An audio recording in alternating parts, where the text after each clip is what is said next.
अस्सलाम वालेकुम। Welcome to my channel ideal lifestyle. कैसे हैं आप सब? उम्मीद करती हूँ आप सब ठीक ठाक होंगे।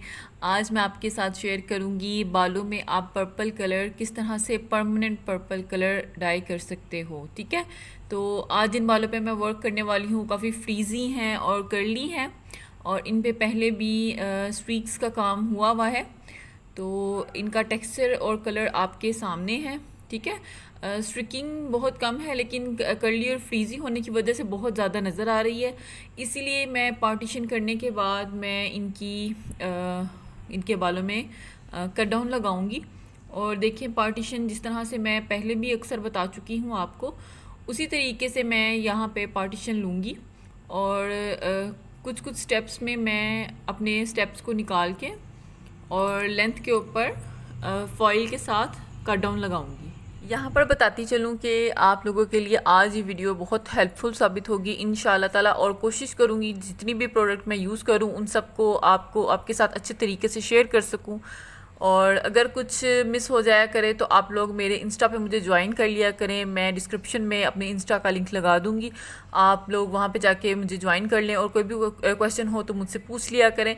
अच्छा, यहाँ मैं आज सॉफ्ट टच का जो गोल्डन गर्ल का टू स्ट्रॉन्ग वाला पाउडर है ब्लॉन्ड का, वो यूज़ कर रही हूँ। और साथ में क्यूने का 30 वॉल्यूम मैंने यूज़ किया है। पाउडर मैंने 1 चम्मच यूज़ किया है और वॉल्यूम के मैंने 2 चम्मच डाले हैं। ठीक है, और इसको अच्छे तरीके से मिक्स करने के बाद मैं थोड़ा सा बाल फ्रीजी हैं तो मैं उनको थोड़ा थोड़ा हल्का हल्का शावर स्प्रे करके, तो उनको सिंपल पानी का स्प्रे है। ठीक है, तो उनको मैं थोड़ा सा वेट करके थोड़ा सीधा कर लूँगी ताकि ये इनका जो टेक्सचर है वो ज़रा नरम हो जाए। ठीक है, और उसके बाद इसके ऊपर मैं कट डाउन का जो मैंने मटेरियल रेडी किया है वो मटेरियल इसके ऊपर एप्लीकेशन करूँगी। और वीडियो को स्किप किए बगैर पूरा देखना और समझना कि मैं किस बारे में आपको समझाना चाह रही हूँ, क्या बताना चाह रही हूँ। यहाँ पे मैं पर्पल कलर आज इनको थोड़ा सा पहले भी मैं पर्पल कलर के साथ काम कर चुकी हूँ, लेकिन मेरा कुछ एक्सपीरियंस अच्छा नहीं रहा। लेकिन सिर्फ एक ही बात जो आज भी मैंने ये काम करने के बाद नोटिस की है कि अगर परमानेंट कलर की बात की जाए तो पाकिस्तान में अभी भी परमानेंट कलर इतने अच्छे मुझे नहीं लगा कि अभी भी इंट्रोड्यूस कराए गए हैं। अगर आया भी गए हैं तो अक्सर आउट ऑफ स्टॉक होते हैं। मोस्टली अगर परमानेंट कलर का पूछा जाए तो इंटरनेट पे तो काफ़ी ज़्यादा आपको मिलेगा, लेकिन आउट ऑफ स्टॉक जब ख़रीदने लगो तो out of stock out of stock. ठीक है, तो कुछ अपनी टेक्निक के साथ जब हम लोग काम करने लगते हैं तो फिर हम लोग कहते हैं कि जी कुछ अच्छे से पिगमेंट निकालें, ढूंढें और उसके साथ हम लोग काम करें। तो मेरे नज़दीक जो मेथड ज़्यादा इजी था और मुझे जो लगा जिन कलर्स के साथ काम करके कुछ अच्छा रिजल्ट्स आ सकते हैं और परमानेंट रिजल्ट्स रह सकते हैं, तो वो मैं आपके साथ आज करके शेयर कर रही हूँ। तो यहाँ पे आप पहले देखें कि मैं कट डाउन किस तरह से सेक्शन वाइज लगा रही हूँ, क्योंकि पहले ही ट्रीटेड हेयर है, इनके ऊपर स्ट्रिकिंग का काम हुआ हुआ है, इसलिए बहुत ज़्यादा बालों में नहीं लगाना। जस्ट आपने यही कोशिश करनी है कि आप उसी एरिया में ज़्यादा इसकी कट डाउन की एप्लीकेशन करें जहाँ पे आपके डार्क हेयर्स हैं, मतलब डार्क ब्लैक या ब्राउन जो इनकी बेस का कलर है वो वाले हेयर्स हैं। तो वहाँ पे मैं इनको इसकी कलर की इस कट डाउन की अच्छे तरीके से एप्लीकेशन कर दूँगी।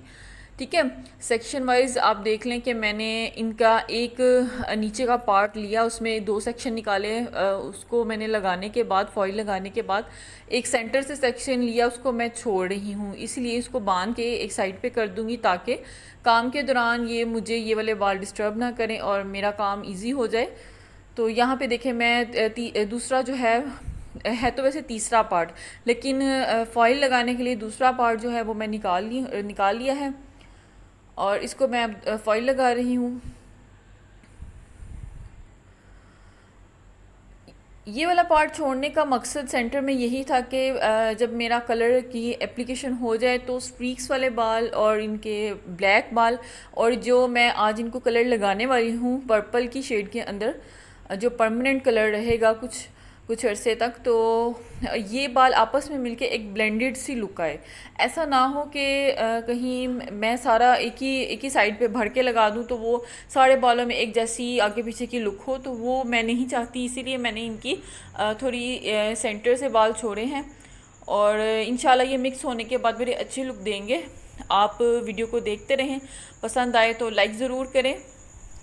और अब मैं देखें, आप यहाँ देख रहे हो कि मैंने यहाँ पे ईयर टू ईयर जहाँ सेक्शन आता है वहाँ से मैंने ईयर टू ईयर सेक्शन निकाला और उसके बाद मैं यहाँ विविंग कर रही हूँ। जहाँ पे बहुत ज़्यादा ऊपर की हमारा क्राउन एरिया के पास जब काम स्टार्ट हो रहा है तो मैं वहाँ जाके इनकी वीविंग स्टार्ट कर दी है। वीविंग मीन मैं यहाँ पे इनकी स्ट्रिकिंग की शेप में लेके बाल उठा के, जिस तरह से हम स्ट्रिकिंग के अंदर वीविंग करते हैं बाल उठाते हैं, वैसे ही मैं थोड़े मोटे सेक्शन के अंदर बाल उठा रही हूँ स्ट्रिकिंग की तरह, और उसको पकड़ के मैंने वहाँ पे इस मटेरियल को लगा दिया। ठीक है, अब उस दूसरी साइड पे सेम उसी जगह पे काम कर रही हूँ। ईयर टू ईयर वाला पार्ट ही चल रहा है यहाँ पे। आप कुछ गौर से देखें तो आपको समझ आएगा यहाँ से ईयर टू ईयर का पार्ट चल रहा है। ठीक है, तो यहाँ पे आप देखें कि इसी तरह से मैं आपको क्लियर दिखाने की कोशिश करूँगी कि यहाँ मैं मोटे मोटे स्टेप्स के अंदर थोड़ी वीविंग कर रही हूँ और ये वाले बाल मैंने छोड़ दिए। ये आ जाएगा हमारा क्राउन वाला सेक्शन, यहाँ से स्टार्ट हो जाएगा। ठीक है, तो यहाँ पे मैं सेम उसी मेथड से जिस तरह से मैं पहले लगाती आई हूँ, यहाँ पे भी मैं इनको यही कट डाउन मटीरियल लगा रही हूँ। तो इसको लगाने के बाद मैं इसको भी पैक कर दूँगी और फ्रंट का काम स्टार्ट करूँगी। तो आपने कट डाउन लगाते साथ जो है इनको भूल नहीं जाना। यहाँ पे मैं आपके साथ शेयर कर दूँ कि जो आपने सबसे पहले नेक के पास आपने पीछे लगाया होता है ना इस मटेरियल को, आपने 5 से 10 मिनट के अंदर उसको ज़रूर चेक करना होता है, क्योंकि हीट बहुत ज़्यादा होती है फॉइल के अंदर और इसका काम बहुत फास्ट हो जाता है। अगर आप इसको लगा के भूल जाओ तो काफ़ी ज़्यादा बाल डैमेज होने का खतरा होता है। तो कोशिश कर लिया करो कि आप 5-10 मिनट के अंदर इनको चेक कर लो। अब यहाँ पे जिन बालों के ऊपर 15 मिनट के अंदर 20 मिनट के अंदर मेरा रिज़ल्ट आ गया था, मैंने उस फॉइल को खोल दिया था और मैंने उसको थोड़ा बहुत वॉश करवा दिया था। वॉश करवाने के बाद मैंने इनको टॉवल ड्राई करने के बाद मैंने इनको छोड़ दिया और उसके बाद मैं फ्रंट की जो है वो वीविंग कर रही थी। दरअसल ये काम करते करते वैसे मुझे टाइम ज़्यादा लग गया था, क्योंकि थोड़ा काम आ गया था मुझे सैलून में, तो मुझे बीच में ये छोड़ना पड़ा, जिस वजह से ये वाला रिज़ल्ट जल्दी आ गया। तो बाकी अगले काम की तरफ चलती हूँ और आपको समझाती जाती हूँ जो मैं कर रही हूँ। उम्मीद यही है कि आपको मेरे बोलने का तरीका समझ आ रहा होगा। जो मैं समझाना चाह रही हूँ आपको, जो दिखाना चाह रही हूँ, वो सब तरीके वो जो मैं बताना चाह रही हूँ आपको सही से समझ आ जाएगा इंशाल्लाह। अच्छा जी, यहाँ पे थोड़ा मैं आपको समझाती चलूँ कि जब आप लोग क्राउन के एरिया का काम कर रहे होते हैं ना, तो कोशिश किया करो वहाँ पे बहुत ज़्यादा ध्यान से काम किया करो।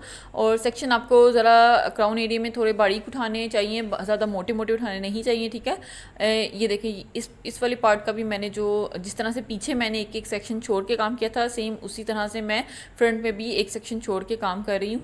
तो बात कर रही थी मैं यहाँ पे कि आपको फ्रंट वाले पार्ट को बड़े ध्यान से उस पर विविंग करनी होती है, ताकि आपकी फ्रंट की लुक जो है वो ख़राब नहीं होनी चाहिए।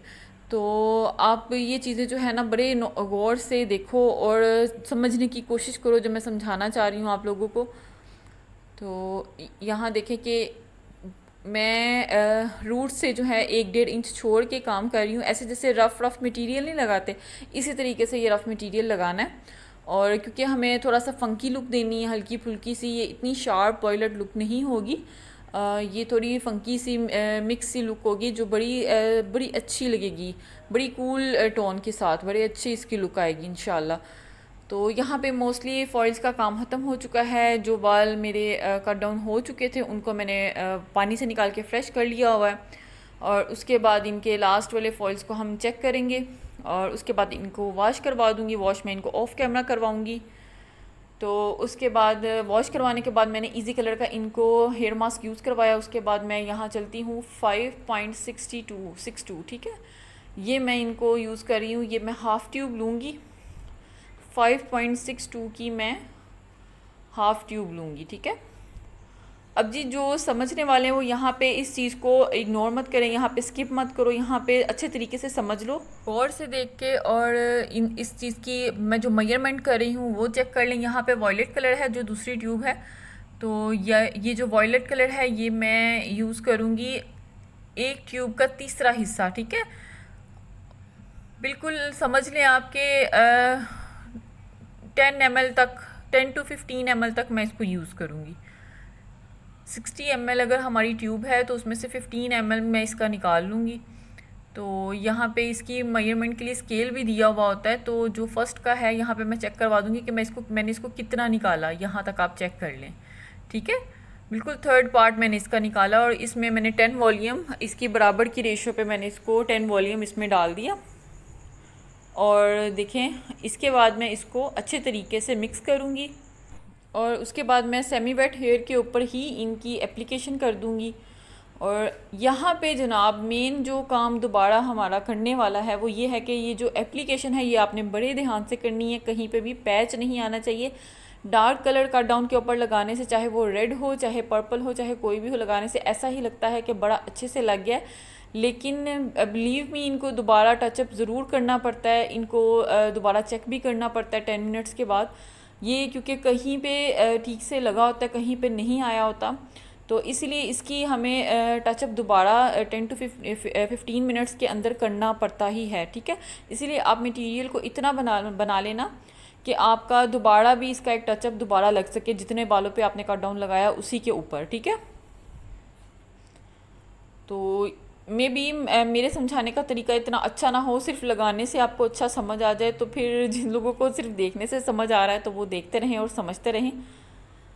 तो जितने भी मेरे बाल कट डाउन वाले थे मैंने उसके ऊपर अच्छे तरीके से इस कलर को, वायलेट कलर जो मेरा, दो कलर्स को मिक्स करके मैंने एक कूल टोन मैंने बनाई है, तो उस कलर को मैं अप्लाई कर रही हूँ, क्योंकि इनको बहुत ज़्यादा शार्प लुक नहीं चाहिए थी, बड़ा कूल टोन चाहिए थी, बहुत ज़्यादा प्रोमिनेंट होने वाला नहीं चाहिए था। और सबसे जो अहम बात है वो ये है कि इनको चाहिए थी कि थोड़ा परमानेंट कलर हो, मतलब कि एक दो वॉश के अंदर वॉश होने वाला कलर ना हो। तो जी मेन जो मेरे कलर को मैंने 15 to 20 मिनट्स के बाद उसको फुल वॉश करवाया, और उसके बाद जो मेन कलर यहाँ पे आपके सामने है बड़ी कूल टोन के अंदर है।